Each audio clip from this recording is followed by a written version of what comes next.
Finally, the state of Minnesota has laid the groundwork to have a special session. This is something Governor Dayton has been calling for, really frankly, back in early July after some June storms came through parts of Minnesota.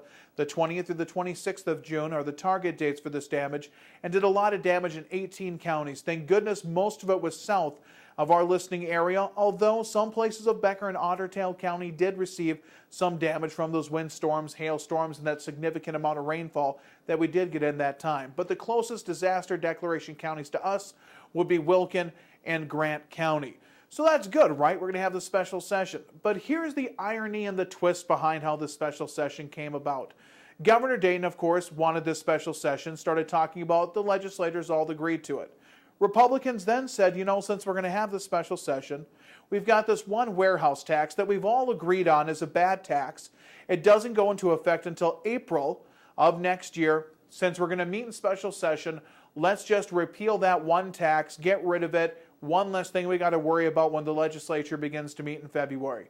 Governor Dayton was vehemently opposed to that. This was going to be a special session to discuss disaster relief only.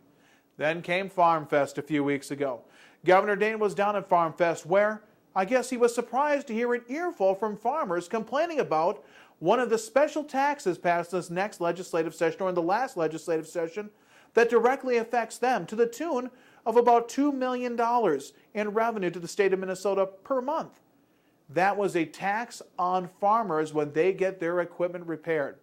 He heard enough of an earful from our Farm Fest that he declared at Farm Fest, literally just 48 hours after he told Republicans they wouldn't discuss any taxes, after Farm Fest says, you know what, I'm willing to look at repealing this one tax.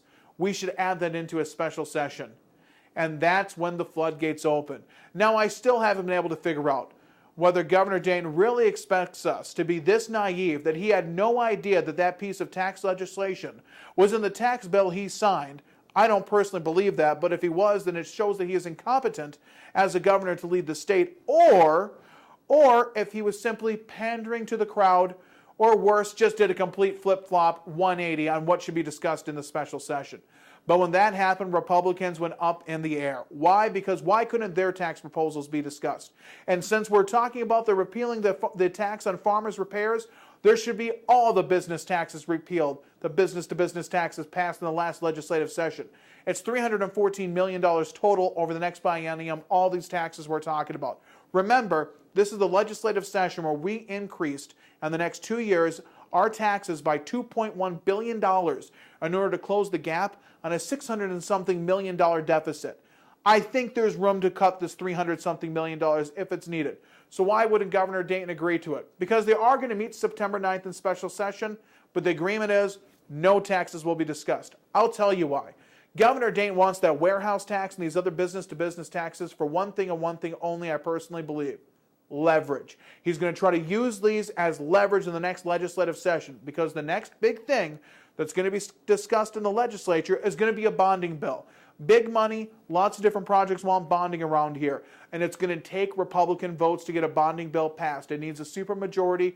The Republicans can hold it up. This was going to be his bargaining chip. That's why he couldn't give it away in a special session, even though he knows that it could be and is most likely hurting Minnesota's economy and hurting people in the state of Minnesota. So let's see what happens in the next legislative session. At least disaster relief is going to get done. That's something we needed to get done here in the state of Minnesota in order to help repair those that were harmed by natural disasters. That's one of the functions I do believe government should be somewhat involved with. But we'll see how much of these taxes become hot leveraging points when we begin the next session next year.